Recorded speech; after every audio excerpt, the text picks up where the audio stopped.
We are in Nova Scotia with Benjamin Bridge Brut Sparkling. It is non-vintage method classique, which basically means in the same way that champagne is made. Color is more on like the deeper straw side.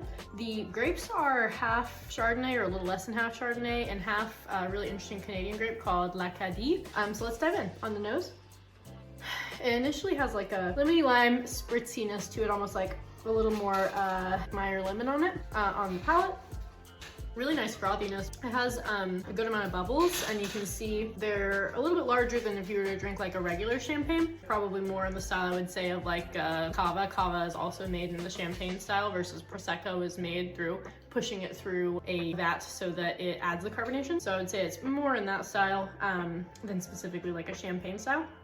But the frothiness is great. It like comes all the way to the back of your mouth. Let's talk about the flavors.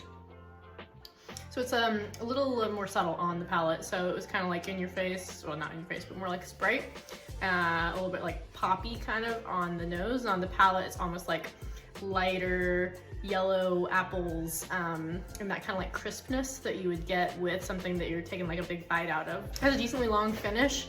I'm assuming it probably goes through malolactic fermentation. There's a little bit of that kind of like biscuitiness to it that you would expect from like a champagne. In that vein, as far as pairings go, you could certainly put it with all the stuff that you would put your typical sparklings with: oysters, shellfish, light things, salads, heftier sandwich.